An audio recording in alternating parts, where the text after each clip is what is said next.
मेरे प्रिय दोस्तों, आज के इस वीडियो में हम लोग देखेंगे बिहार बोर्ड के द्वारा 10th क्लास में 2011 में किस टाइप का क्वेश्चन पूछा गया है। क्वेश्चन नंबर 11 में दिया है, एक रैखिक समीकरण युग्म जिसका कोई हल नहीं होता क्या कहलाता है। क्वेश्चन नंबर 1 से 10 तक हम बता चुके हैं, उसको आप देख लीजिए। यहाँ पर दिया है कि जिस रैखिक समीकरण का कोई हल नहीं होता है उसको हम विरोधी बोलते हैं। जब दोनों इक्वेशन के बीच में विरोध होगा तो उसका कोई हल नहीं होगा। जब अविरोधी समीकरण होगा तब उसका एक हल होगा या अनगिनत हल होगा। तो इस क्वेश्चन में बोला है जिसका कोई हल नहीं होता उस समीकरण युग्म को क्या कहते हैं। तो वैसे समीकरण युग्म जिसका कोई हल नहीं होता उसको हम विरोधी समीकरण युग्म कहते हैं। क्वेश्चन नंबर 12 में दिया है tan 45 का मान ज्ञात कीजिए। tan 45 का मान 1 होता है। tan 45 डिग्री का मान 1 होता है। क्वेश्चन नंबर 13 में दिया है कॉसेक स्क्वायर a-1 का मान ज्ञात कीजिए। तो कॉसेक a-1 का मान होता है कॉट स्क्वायर ए। त्रिकोणमिति का स्क्वायर वाला फार्मूला आपको याद नहीं हो, मकरी रूल पर बहुत अच्छा तरीका से इस फार्मूला को समझाए हैं, उसको जा करके आप देख ले। उसका लिंक डिस्क्रिप्शन बॉक्स में दिया गया है। क्वेश्चन नंबर 14 में दिया है tan 26 डिग्री बटा कॉट 64 डिग्री। तो tan 26 डिग्री बटा कॉट 64 डिग्री, ऐसे क्वेश्चन बनाने के लिए दोनों डिग्री के मान को जोड़ने पर 90 डिग्री हो जा रहा है। तो किसी एक को हम चेंज करेंगे। अगर tan 26 डिग्री को चेंज करेंगे तो tan 90 डिग्री माइनस 64 डिग्री, अब 90 में से 64 घटेगा तो 26 डिग्री होगा बट्टा कॉट 64 डिग्री। अब tan 90 degree minus theta cot theta होता है, तो इसको हम लिख देंगे कॉट 64 डिग्री बट्टा कॉट 64 डिग्री। तो यह कैंसिल होगा तो इसका मान 1 होगा। क्वेश्चन नंबर 15 में दिया है सूत्र m1x2 प्लस m2x1 बट्टा m1 plus m2 comma m1y2 plus m2y1 बट्टा m1 प्लस m2 क्या कहलाता है। जब यहाँ पर प्लस दिया रहता है तो हम इसको अंत विभाजन बोलते हैं, और जब माइनस ऊपर नीचे दोनों में माइनस दिया रहता है उसको बाह्य विभाजन हम कहते हैं। जैसे यहाँ पर m1x2 माइनस m2x1 बट्टा m1 minus m2 comma m1y2 minus m2y1 बट्टा m1 माइनस m2 के रूप में रहेगा। तो इसको हम बाह्य विभाजन बोलते हैं। जब प्लस में रहता है तो इसको हम अंत विभाजन बोलते हैं।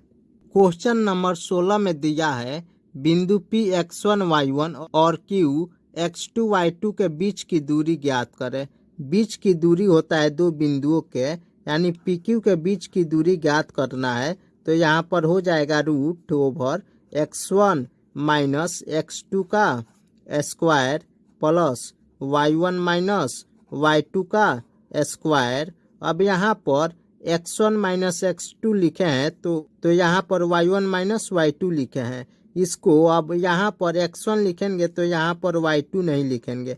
जब x1 में से x2 को घटाएंगे तो y1 में से भी y2 को घटाएंगे। जब x2 में से x1 को घटाएंगे तो यहाँ पर भी y2 में से y1 को घटाएंगे। क्वेश्चन नंबर 17 में दिया है दो त्रिभुजों में संगत कोण बराबर है तथा संगत भुजाएं एक ही अनुपात में है, तो इन दो त्रिभुजों को कहते हैं।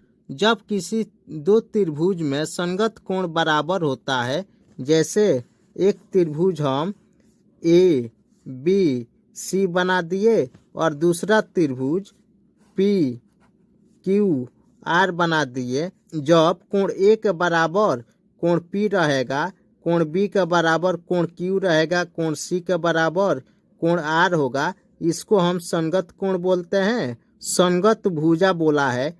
ए बी और पी क्यू का जो अनुपात होगा वही अनुपात बी सी और क्यू आर का होगा, और वही अनुपात ए सी का और पी आर का होगा। तो ऐसे त्रिभुज को हम समरूप त्रिभुज बोलते हैं।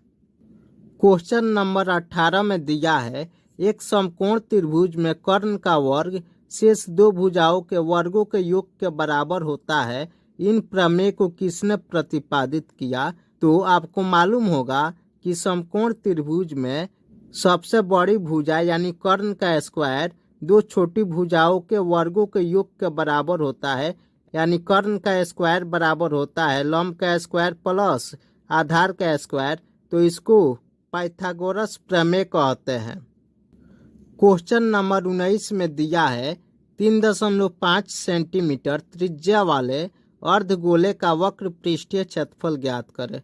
अर्धगोला का बोला है, यानी पूर्ण गोला हम लिखते हैं तो ऐसे हम पूर्ण गोला बनाते हैं जिसका केंद्र O है और त्रिज्या R है। जब अर्धगोला बनाते हैं, गोला को जब दो बराबर भागों में बांट देते हैं तो उसको हम अर्धगोला कहते हैं।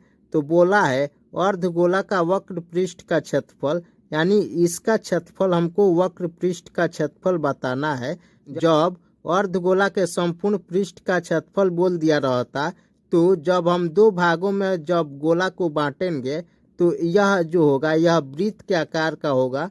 तो अर्धगोला के वक्र पृष्ठ में जब वृत्त के क्षेत्रफल को एक जोड़ देते हैं तो संपूर्ण पृष्ठ का क्षेत्रफल निकलता है। लेकिन इसमें वक्र पृष्ठ का क्षेत्रफल बोला है, यानी वक्र मतलब टेढ़ा, टेढ़ा वाले भाग का क्षेत्रफल बोला है। तो वक्र पृष्ठ का क्षेत्रफल होता है 2 पाई आर स्क्वायर। तो 2 गुने पाई का वैल्यू 22/7 गुने आर का वैल्यू 3.5 गुने 3.5। 7 से इसको काटाएंगे तो 0.5 बार में कटेगा। अब 0.5 से 2 में गुणा करेंगे तो 5 दूनी 10 यानी 1 प्राप्त होगा। अब 22 से 3.5 में गुणा करेंगे तो 35 दूनी 70, 35 दूनी 70 7 77। एक अंक पहले दशमलव है तो दशमलव यहाँ पे बैठाएंगे तो यह 0 कैंसिल होगा, यानी 77 सेंटीमीटर स्क्वायर अर्धगोला का वक्र पृष्ठ का क्षेत्रफल होगा जब त्रिज्या 3.5 सेंटीमीटर होगा। क्वेश्चन नंबर 20 में दिया है, किसी प्रयोग की सभी प्रारंभिक घटनाओं की प्रायिकताओं का योग होगा।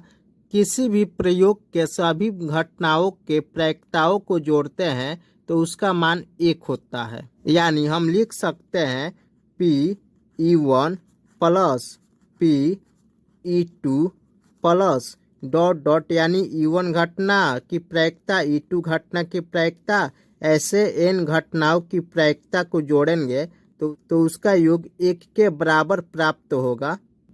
और किसी भी घटना की प्रायिकता 0 के बराबर या 0 और 1 के बीच में होता है। यानी हम किसी भी घटना की प्रायिकता हम लिख सकते हैं 0 बराबर और लेस देन PE बराबर या लेस देन 1, यानी 1 के बराबर या 1 से छोटा होगा और 0 के बराबर और 0 से बड़ा होगा किसी भी प्रायिकता का मान।